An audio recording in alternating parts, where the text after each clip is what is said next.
Et bonjour à tous. Pour celles et ceux qui ne me connaissent pas, je suis Camille Gabi, je suis l'une des deux fondatrices d'Imparfait. Et je suis très heureuse aujourd'hui de vous accueillir à la Vintage Fair. On est en direct de la Vintage Fair d'Imparfait. Ce sont des événements qu'on organise à peu près 4 fois par an où 50 des meilleurs vendeurs de la plateforme Imparfait viennent vendre en physique leurs pépites. Et c'est une opportunité incroyable pour nous de parler vintage, circularité, éco-responsabilité. Et on est super heureuse aujourd'hui d'accueillir Rosalie, la fondatrice de No More Plastic, qui nous fait l'honneur de venir parler du coup de la fondation. Merci beaucoup de me recevoir. Je suis ravie d'être là. C'est un énorme plaisir. Donc alors pour celles qui sont en live, n'hésitez pas à poser des questions. On ouvrira une session de questions-réponses à la fin. Voilà. Donc Rosalie, on va commencer par, est-ce que tu peux te présenter et nous expliquer ce qu'est No More Plastic? Oui, bien sûr. Alors No More Plastic, c'est une organisation, ça s'appelle No More Plastic Foundation. Je l'ai montée en 2018 et c'est une fondation qu'on a montée dans l'optique de démocratiser le problème de la pollution plastique, d'informer le maximum de gens sur le plastique, les microplastiques, financer et le développement et la recherche de produits innovants pour créer une consommation de demain sans plastique. Parce que oui, on peut être utopiste, on peut penser que c'est possible, et j'aime à penser que l'utopie d'aujourd'hui, c'est un peu la réalité de demain. Okay. Donc toi, ton combat, c'est vraiment la pollution plastique. C'est la pollution plastique et microplastique. On a tendance à ne pas parler de ce sujet et c'est important que les gens comprennent de quoi il en retourne. Alors explique-nous exactement qu'est-ce que des microplastiques, parce que je suis pas sûre que tout le monde sache. Oui. Alors les microplastiques, en fait, c'est la dégradation du matériau qu'est le plastique. Donc le plastique, c'est un produit formidable que l'homme a inventé pour durer très longtemps. Il dure beaucoup plus longtemps que chacun de nous. Et c'est justement là le problème, c'est que tout le long de son cycle de vie, qui est quasiment éternel, il va créer des microparticules de plastique, qui sont des microparticules qui font à peu près 5 mm d'épaisseur, et après ils peuvent devenir encore plus petits et devenir ce qu'on appelle des nanoparticules de plastique. Et donc là, c'est fichu parce qu'ils sont invisibles à l'œil nu, et donc souvent, malheureusement, les gens pensent que invisible veut dire n'existe plus, mais malheureusement, ils sont toujours là. Voilà. C'est un peu ça la problématique du microplastique, c'est la dégradation de ce matériau plastique tout le long de son cycle de vie. Et le plastique se dégrade sous quelle action en fait? Tout le temps Alors, tout le temps. Dès que tu l'uses, tu le touches. Aujourd'hui, en fait, on vit dans une époque où on touche plus de plastique que les gens qu'on aime. Donc on est envahi de plastique. On est dans une planète plastique. Aujourd'hui, en fait, même dans les plus grandes profondeurs de l'océan, il y a du plastique. Il y en a même dans l'espace. On en a même laissé dans la Lune. Il faut savoir que la première chose qui a été posée sur la Lune, c'est un sac en plastique de poubelle, avant même le premier pas de Armstrong, c'est pour dire.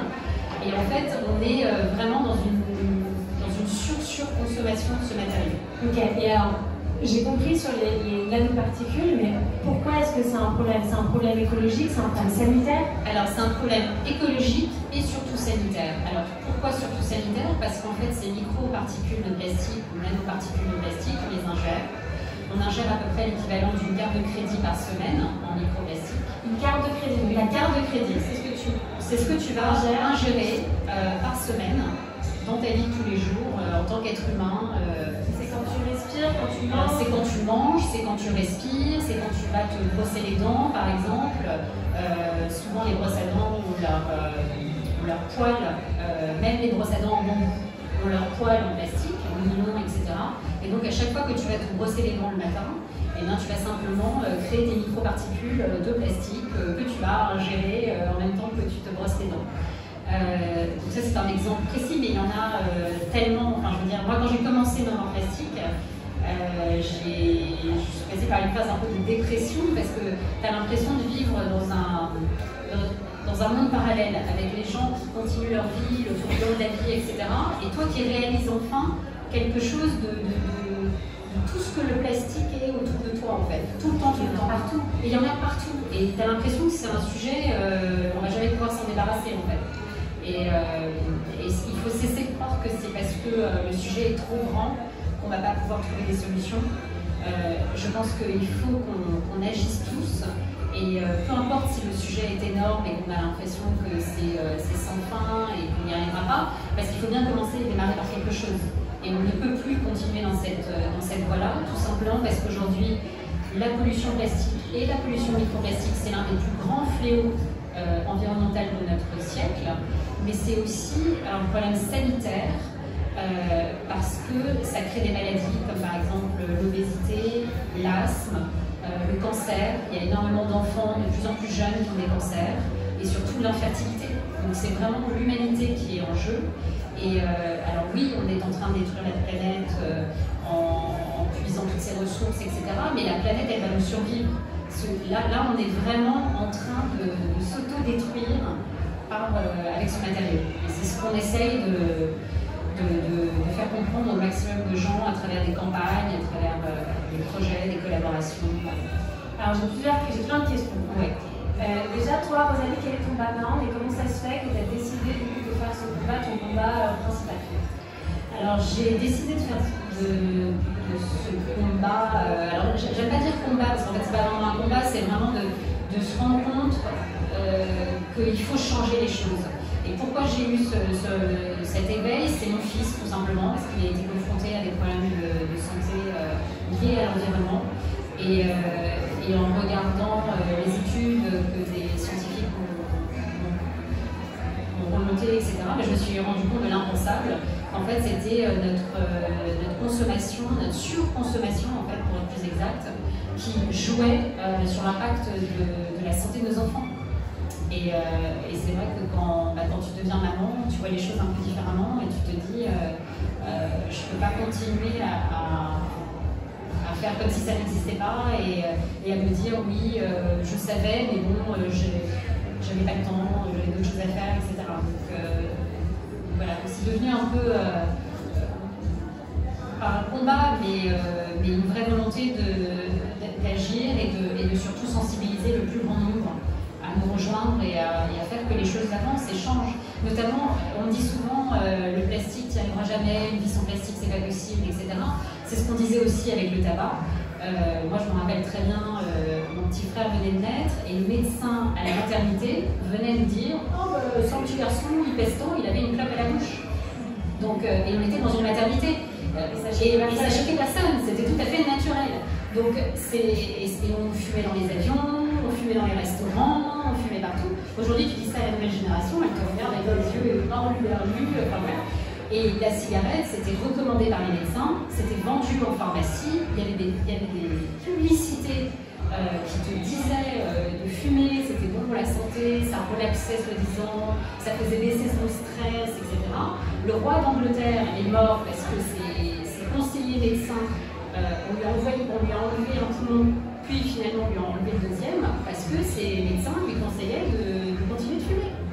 Donc tu vois bien que les choses peuvent changer. Et je pense que la nouvelle génération, elle est beaucoup plus consciente par rapport à tous les problèmes environnementaux qu'on subit tout le temps, en fait, qu'il faut agir. Il faut agir vite. Donc en fait, là aujourd'hui, on est entouré de désinformation, du coup, ou de mauvaises informations par rapport au plastique. Parce que c'est vrai qu'on a l'impression.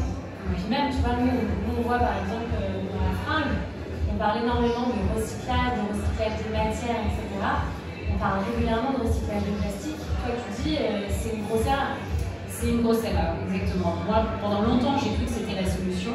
J'étais ravie, je trouvais ça super, etc. On a d'ailleurs fait des collaborations pour promouvoir ce plastique recyclé. Et puis très vite, je me suis rendu compte que...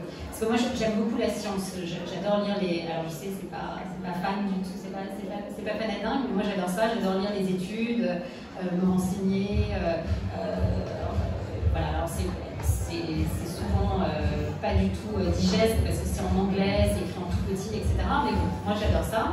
Et c'est vrai qu'en les lisant, je me suis rendu compte que en fait, le plastique recyclé n'était pas la solution, tout simplement parce que quand tu recycles un produit qui est toxique, tu n'enlèves pas sa toxicité.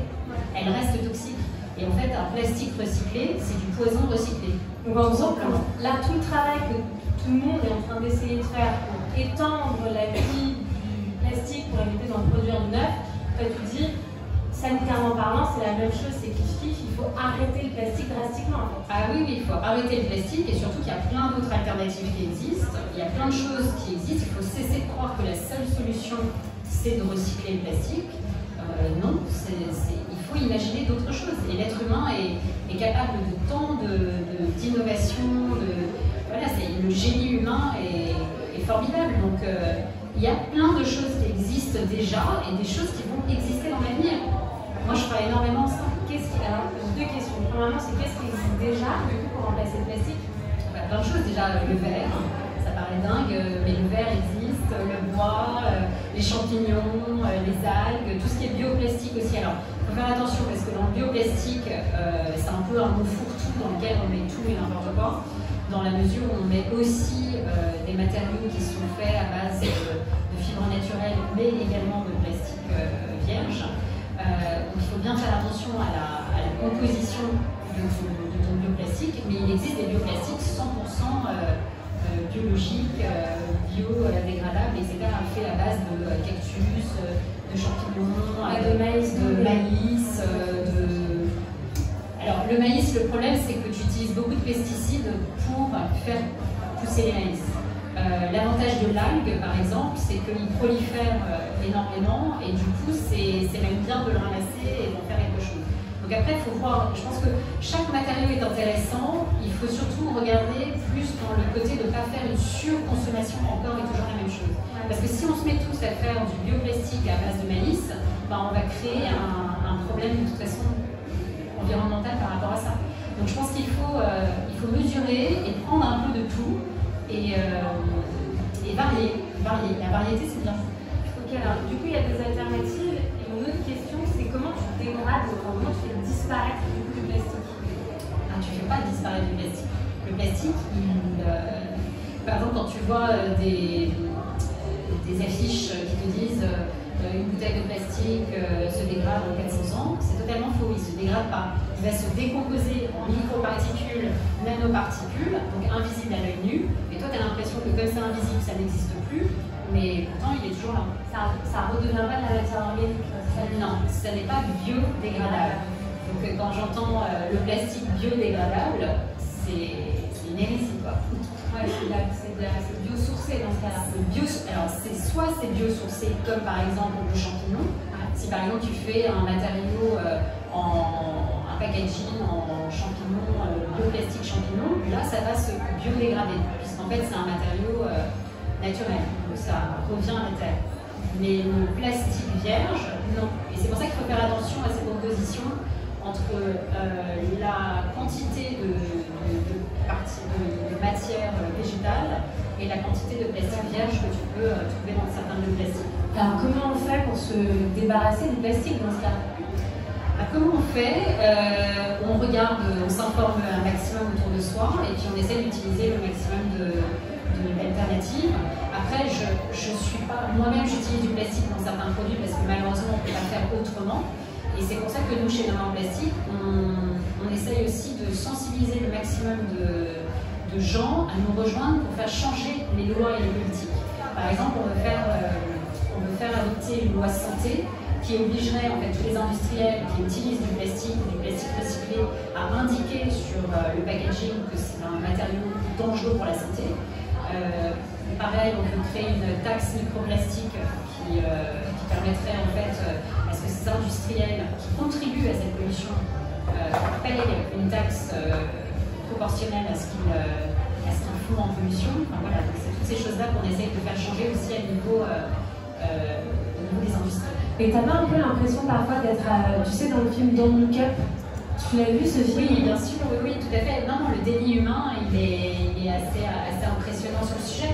Après, nous, ce qu'on essaye de faire, c'est de rendre ça beau, fun, pas contraignant en fait. L'écologie, c'est pas des contraintes sans cesse, c'est pas vrai du tout.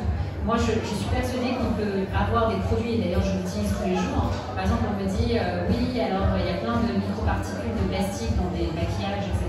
Oui, mais il existe existe des maquillages qui n'en sont pas. Par exemple, la bouche rouge, c'est une marque absolument formidable qui est d'un luxe sublime. Enfin, quand tu reçois le paquet, c'est hyper désirable, hyper beau, etc.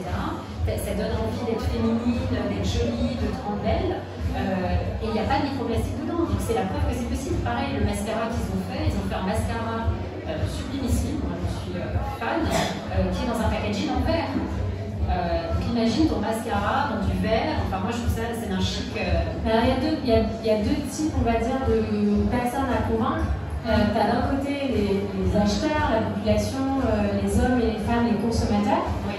Donc ça, toi, ta conviction, si je comprends bien, c'est de dire il faut arrêter de culpabiliser, d'être moralisateur. Au contraire, il faut leur montrer qu'on peut être anti-plastique et avoir des alternatives qui sont tout aussi fun et aussi agréables, et aussi plaisantes et désirables qu'un packaging plastique. Et derrière, tu as aussi, j'imagine, les politiques, parce que avant de faire reconnaître, j'imagine, une loi là-dessus, il faut déjà qu'on reconnaisse au niveau national que le plastique est un danger sanitaire. Est-ce que c'est le cas aujourd'hui? Alors non, c'est pas le cas. C'est les prochaines étapes chez No More Plastic. Nous, l'idée, c'est que le maximum de gens, du public, du consommateur, soient avertis sur la question. Parce que plus on sera nombreux, plus les politiques changeront.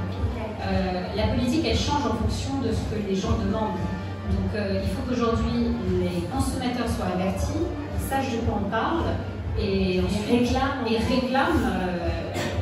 le changement par rapport à ça. Oui, tout à fait. C'était ma prochaine question, c'est ton message, tu le portes et à la fois en essayant de taper aux portes du gouvernement et des faiseurs de lois, etc.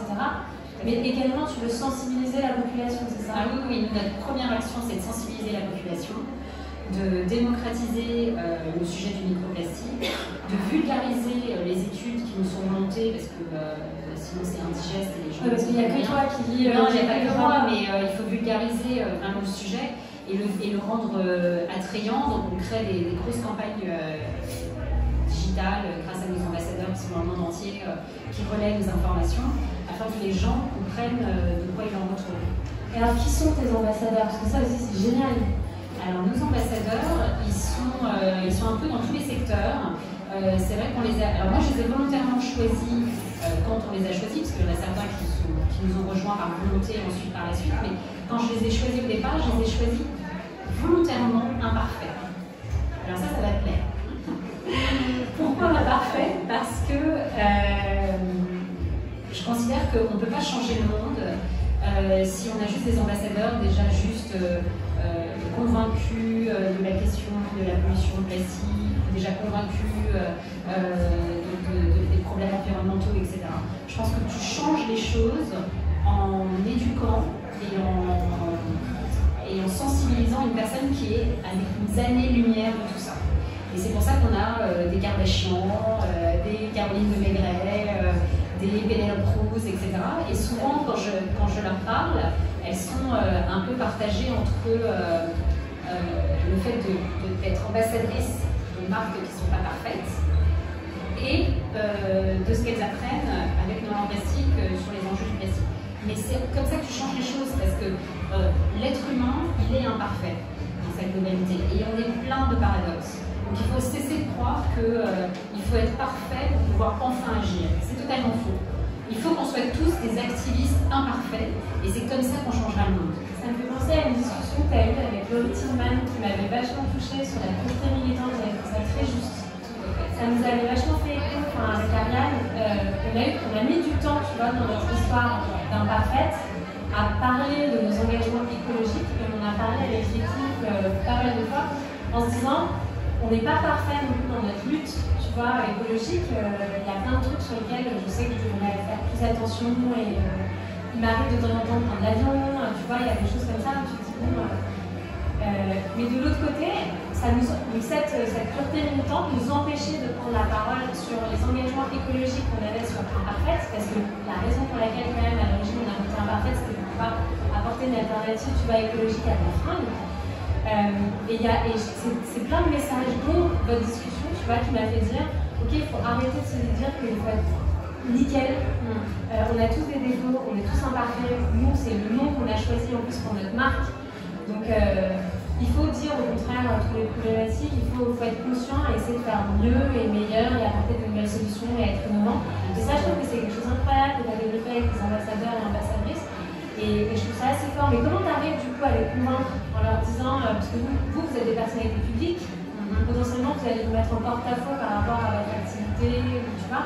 Alors ils se mettent en porte-à-faux. Il y en a beaucoup qui au début mettaient qu'elles étaient ambassadrices de non plastique, puis finalement ont décidé de moins communiquer dessus, même si elles nous soutiennent personnellement. Mais le sujet, il est pas là. Le sujet, il est que vraiment, on est tous imparfaits. Et si tu commences à juger que l'un n'est pas suffisamment bon, etc., en fait, tu ne fais que niveler vers le bas la société. Et en fait, il faut vraiment qu'on donne une vraie impulsion à tous ces gens qui ont la motivation de changer, l'envie de changer. Tu ne peux pas être parfaite tout le temps et tu n'es peut-être pas 24 heures sur 24, et alors, c'est pas grave. Tu n'es pas obligé d'être un spécialiste du microplastique pour parler de la pollution plastique ou d'être sensibilisé sur le sujet. Et je pense qu'aujourd'hui, c'est très très important qu'un maximum de personnes se mobilisent, agissent, parlent de ça autour d'eux, etc. Et donc, nous, on essaye, par exemple, on a réinventé les 3 R. Donc, les 3 R, c'est Reduce, Reuse, Recycle. Alors, il faut savoir que ces 3 R ont été inventés par l'industrie du plastique pour, encore une fois, culpabiliser l'opinion publique sur ah, mais tu réduis pas assez, ah oui, il faut réutiliser et surtout recycler. Et en fait, nous, on a voulu les réinventer. Tout simplement parce qu'aujourd'hui, il est temps que les gens repensent les choses. Donc on a rechangé ces 3 R en faisant rethink, remove et relearn. Alors rethink, pourquoi? Parce qu'en fait, il faut repenser la réutilisation du plastique. Parce que c'est pas du tout vrai qu'il faut réutiliser sans cesse ce plastique. Ce plastique est toxique. Et donc aujourd'hui, il faut vraiment l'arrêter. Remove, parce que justement, il ne faut pas réduire seulement le plastique. Alors oui, bien sûr, il faut réduire ton utilisation et ton usage du plastique, mais il faut surtout le terminer, enfin l'arrêter. S'en débarrasser totalement et fermer le robinet de cette pollution plastique à la source. Et ensuite, relearn parce qu'en fait, il faut réapprendre les choses, réapprendre notre vision du monde et surtout réapprendre le fait que le plastique recyclé, c'est pas du tout la solution. Déconstruire des idées reçues en fait. Voilà. Ça c'est ton plus gros challenge, j'imagine. C'est le plus gros challenge. On est un peu à contre-courant de tout ce qui se dit aujourd'hui, mais c'est pas grave. Moi, je peux pas rester. Souvent, on me dit oh oui, mais il faut pas parler de ça parce que c'est pas très bien, parce que tu vas te démotiver. On m'a dit récemment, il y a pas longtemps, à un déjeuner. Mais si tu dis qu'il ne faut pas recycler, tu vas démotiver tous les gens qui ramassent les déchets, etc. Je trouve pas, je pense pas, parce qu'en fait, il faut continuer de ramasser ces déchets qui sont dans l'environnement, tout simplement parce que si tu les ramasses pas, ils vont se dégrader en microparticules ou en nanoparticules, et donc après, tu ne pourras plus rien en faire, donc il faut les ramasser. Mais là où il faut transformer les choses, c'est qu'est-ce qu'on fait de ce plastique? Il faut cesser de remettre dans la circulation ce produit, ce matériau néfaste, nuisible à la santé, et il faut simplement mettre en place des industries qui détruiront ce plastique et jamais. Et aujourd'hui, cette innovation, elle existe déjà. Je ne suis pas en train de parler d'un truc, c'est des bactéries, c'est des enzymes mangeuses de plastique qui sont dans la capacité de pouvoir dégrader à une vitesse record des plastiques. Donc, au lieu de remettre et d'investir des milliards dans le recyclage, investissons dans la mise en place de ces technologies dans l'industrie. Est-ce qu'il y a des pays déjà qui ont investi dans cette technologie? Alors malheureusement pas encore, mais on y travaille. On est dessus en ce moment pour que certains pays adoptent. Oui, non, mais c'est super important parce qu'en fait, quand tu regardes un peu, on a tous dû voir dans les documentaires, dans nos voyages, etc., ces déchets plastiques, de montagnes de déchets dont on ne fait rien, et ça, c'est même pas recyclable.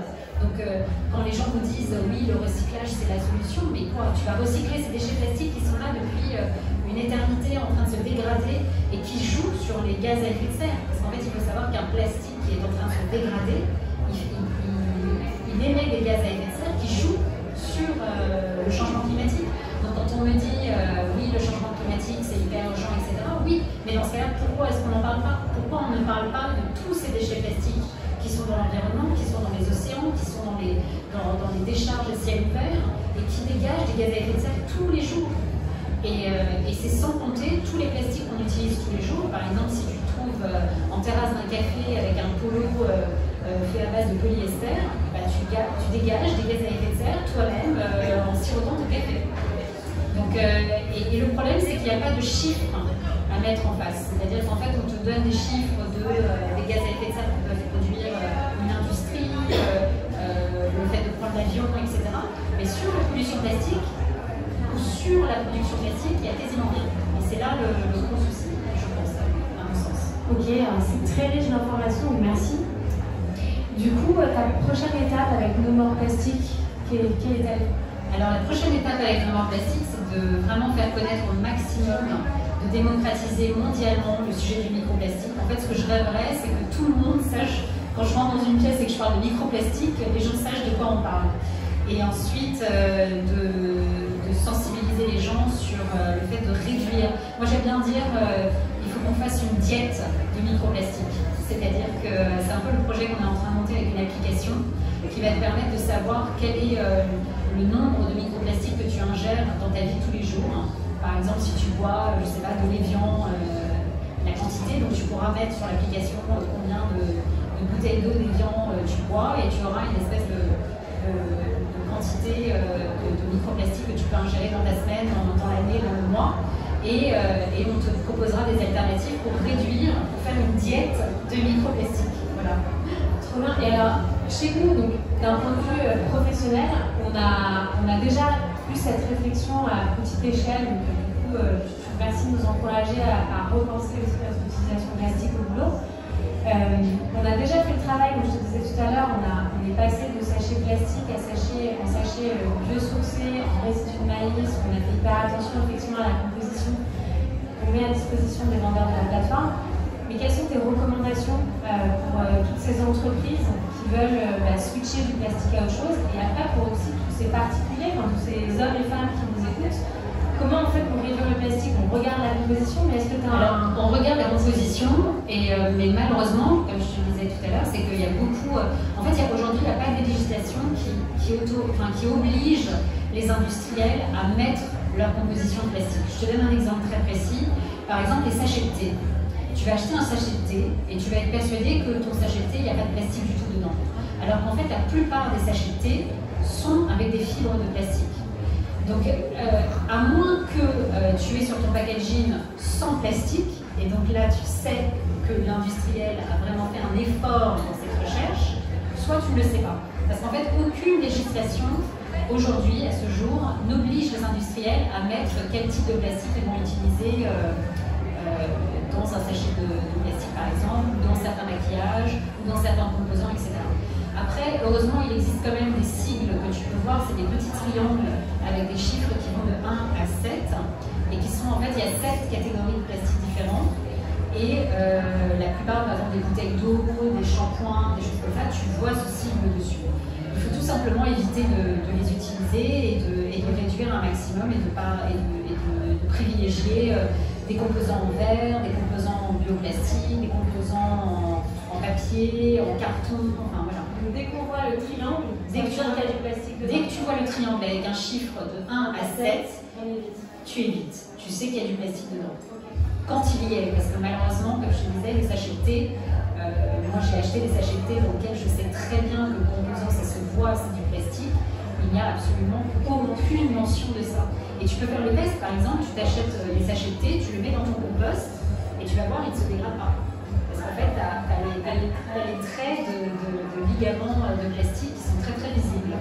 Et comment, toi tu me disais que tu avais à cœur aussi du coup, de porter le message de la bouche rouge, de toutes ces marques, etc. Tu fais des collaborations régulièrement pour promouvoir des produits sans plastique.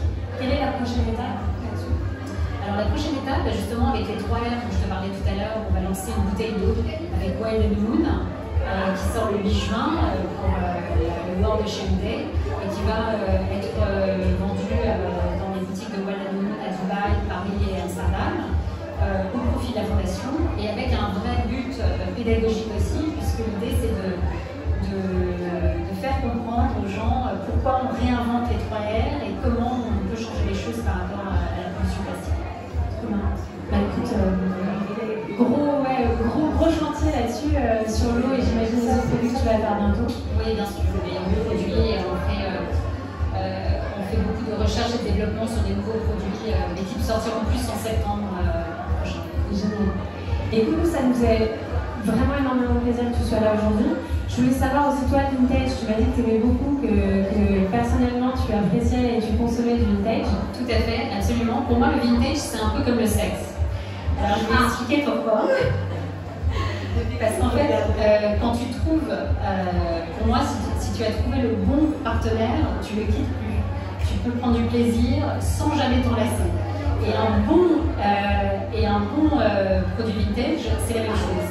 C'est-à-dire qu'une fringue vintage qui te plaît, tu peux le porter 20 ans, 30 ans, 40 ans, le réadapter, le remettre d'une autre façon, etc. Et vraiment, c'est ça qui est très fort. Moi, ça fait 20 ans que je prends du plaisir avec le même partenaire et ça continue. Donc le vintage, c'est pareil. Et du coup, ça faisait sens pour toi d'être ici aujourd'hui avec moi, la Vintage Fair. Tout à fait, absolument. La Vintage Fair, et je suis très contente de voir que la jeune génération, et pas que la jeune génération, parce que j'ai vu vraiment de toutes générations confondues, présentes aujourd'hui à cet événement, et de voir qu'en fait les gens aiment le vintage, sont friands de vintage et ont envie d'en consommer encore et encore. Et ça, je trouve ça très bien parce qu'au lieu on est dans une société de surconsommation où en fait on t'oblige à te laisser très très vite des produits, à te dire oui, j'ai envie de zapper, j'achète un produit par pulsion, pas par besoin, mais juste voilà, tu l'achètes. Et combien sommes-nous à avoir dans nos placards une multitude de vêtements dont on n'a quasiment jamais porté ou qu'on ne portera jamais, etc. Et ce qui est super, c'est de voir que là, ces vêtements, ils ont une autre vie, une seconde vie, et qui va durer dans le temps. Si tu trouves le bon produit, tu peux le garder très très longtemps. C'est vrai. Et voilà. Moi, alors j'adore ta phrase. Le vintage si ça te dérange pas, je pense que je te l'emprunterai une fois ou deux. Aucun problème. Mais surtout, je t'avoue que moi j'ai été aussi hyper sensibilisée et je pense que ton projet, en plus de la crédibilité et de l'importance, si tu veux, du message, m'a beaucoup touchée aussi parce qu'on a eu à peu près la même démarche, tu vois, au départ, d'essayer de dépoussiérer le vintage, parce que quand on a parlé de vintage au départ, c'est vrai que tout le monde voyait ces espèces de vieilles fringues, tu sais, je sais pas, tout le monde a des constructions aussi dans l'imaginaire, alors que c'est pas du tout la réalité, tu vois, mais des bacs de vêtements, des shops compliqués à essuyer, etc. Donc tout notre travail, ça a été de sexiser, tu vois, le vintage, pour dire non, en fait, c'est une construction mentale, les plus belles choses existent en vintage. Et c'est vrai qu'on a fait un peu comme toi, on a la même stratégie, entre guillemets, c'est de dire, il faut arrêter de culpabiliser les gens, à dire habillez-vous écologique. Il faut leur montrer qu'il y a des alternatives, que tu peux être super sexy et te faire plaisir dans tous les jours sans avoir un impact, tu vois, global sur le secteur de la mode. Et toi, c'est un peu pareil, tu vois, c'est pour ça que c'est proche. Non, tout à fait. Et le vintage, c'est pas qu'un costume ou un déguisement. Ça peut être vraiment, et c'est ça que j'aime beaucoup dans ce que vous avez réussi à faire. Et là où c'est très fort, c'est quand j'entends, j'ai plein de copines mamans qui me disent oh là là, t'imagines, mes gamins ne veulent plus acheter du neuf, il faut qu'on aille dans les friperies pour. Et moi je trouve ça génial parce que ça veut dire que la nouvelle génération, elle est vraiment déjà en train de changer. Et c'est des gamins qui ont quoi, 12, 15 ans, qui demandent à leurs parents d'aller acheter des vêtements, voilà, des vintage quoi. Et t'as l'impression du coup que ton message porte plus sur les jeunes générations? Oui. Ah oui, la jeune génération, elle est extraordinaire. Nous, on a un programme pour les enfants qui s'appelle No More Plastic Kids, qui a été créé par mon fils quand il avait 8 ans. Et en fait, il l'a créé tout simplement parce qu'il voyait les actions que sa maman menait et il en parlait dans les cours d'école auprès de ses amis, etc. Et il rentrait à la maison et il disait maman, j'en peux plus. Chaque fois que je leur dis quelque chose, ensuite ils reviennent et ils me disent que les parents leur ont dit que c'était n'importe quoi, etc. Il faut vraiment que j'éduque mes amis pour qu'ils éduquent leurs parents. Et j'ai dit, mais t'as raison, fais ça. Et du coup, il a créé les 7 petits monstres du plastique par rapport aux 7 types de plastique. C'est un programme pour enfants qui a gagné 2 Anthem Awards cette année aux États-Unis. Alors c'est un prix assez important aux USA. Et aujourd'hui, on est en train de travailler sur la production d'un dessin animé, d'un film d'animation autour des 7 petits monstres du plastique, etc. Mais en tout cas, c'est un programme pour les enfants qui plaît beaucoup, qui fédère beaucoup les enfants et qui montre en fait qu'à leur échelle, et même tout petits, ils peuvent déjà changer les choses. Alors il y a un exemple que j'aime beaucoup, que mon fils a pris et qui est dans le programme, qui est par exemple que le jour de leur anniversaire, vu que c'est repas ce jour-là, c'est de demander à ne pas avoir des ballons, parce que la plupart du temps les ballons c'est du plastique, d'imaginer en fait un anniversaire sans plastique et de faire attention rien qu'à ça. Et en fait, déjà si tu sensibilises les enfants à cet âge-là, de les éduquer, ils éduqueront ensuite leurs propres enfants plus tard et ils ne reproduiront pas les mêmes erreurs que nous on a pu faire, c'est impossible. Et ça je le ressens vraiment dans la nouvelle génération, ils ont une autre vision de notre monde, de notre consommation. Il y a des choses qui paraissaient pour nous très très importantes et qui ne le sont pas. Et la preuve, quand tu vois des enfants qui sont prêts à acheter des vêtements dans des friperies et qui n'ont rien à faire du marketing, et tu connais le pouvoir de la pub et du marketing, c'est extraordinaire. C'est-à-dire que pour eux, c'est plus important de préserver la planète et de s'allier avec un truc qui a déjà été utilisé mais qu'ils aiment et qui est sympa, plutôt que d'acheter du neuf parce qu'ils savent l'impact que ça a écologiquement sur la planète. Moi je trouve ça super. Merci beaucoup. Merci à vous. Est-ce que vous avez des questions? Alors d'abord merci, c'était super intéressant. Et ma question c'était de savoir comment est-ce qu'on pouvait vous soutenir. Est-ce qu'on peut faire des dons? Est-ce qu'on peut s'engager? Comment est-ce qu'on peut soutenir? Absolument. Alors, demain, c'est la journée de l'environnement, on est le 5 juin, et on lance une grosse campagne pour sensibiliser les gens sur le sujet de la pollution plastique et surtout pour qu'ils deviennent membres. Donc, chaque personne pourra devenir membre pour 1 € ou plus et s'engager auprès de nous sur les 7 actions qu'on mène. Donc, il suffit d'aller sur notre site, nomenplastique.co, et de s'abonner en tant que membre de la fondation. Après, évidemment, vous pouvez faire des dons. Vous pouvez nous soutenir en signant la lettre ouverte qu'on a faite à Emmanuel Macron et nous suivre sur les réseaux sociaux. Voilà, nomenplastique.co. Pour aller sur encore parler du plastique et parler, faire le maximum de bruit autour de ces sujets. C'est super important, absolument. Et soyons tous des activistes imparfaits. Est-ce qu'on a des questions? Moi, j'ai une question. Du live, non. Mais moi, j'ai une question.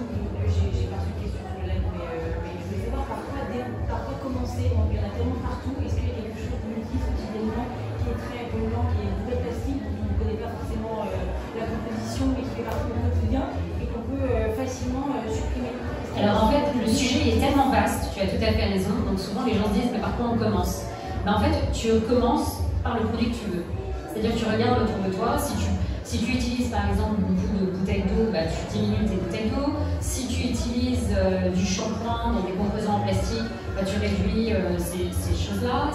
En fait, c'est à chacun de faire sa part. Et plus on sera nombreux à faire une petite part chacun, plus on n'en sera pas là. Et en fait, après, il faut aussi énormément en parler. Pourquoi? Parce que plus on en parle, plus les gens sont au courant de l'impact du problème vraiment sur la santé humaine, en fait. Et du coup, les politiques sont obligés d'agir. Parce qu'en fait, à partir du moment où les gens ne sont pas informés, on pense que le plastique recyclé, c'est la solution, ben en fait, on ne bouge pas, on n'avance pas, on continue, ça nous va. Mais plus les gens sont au courant que le plastique recyclé, c'est du greenwashing et rien d'autre, eh bien, les marques ne voudront pas cautionner ça et avoir une image qui se dégrade. Parce que la plupart des marques qui aujourd'hui font du plastique recyclé, c'est pas pour volonté de nuire, c'est tout simplement par mauvaise information. Mais plus on sera au courant parce qu'on diffuse l'information, plus les choses avanceront. Merci infiniment. Merci beaucoup. Merci. Intéressant. J'espère que c'était super intéressant. Franchement génial. Ok, super. Merci beaucoup. C'était hyper clair. Moi ça m'a plu, après je sais pas si on a tout dit, tout ce qu'il faut. Bah en tout cas, j'ai beaucoup de choses. Je pense qu'on pourra en dire encore des tonnes. J'imagine que non, mais en tout cas, franchement merci parce que c'est très directif. C'est une bonne idée. C'est très digeste et Voilà. sur un sujet qui est Mais bon, ça va, j'ai pas démoralisé les gens. Ah non, au contraire, ça donne envie de s'engager. Je sais bien. On a parlé de sexe. Ça c'est bon. Ça, c'était léger. Non, merci, je suis désolée. C'était génial. Franchement, merci.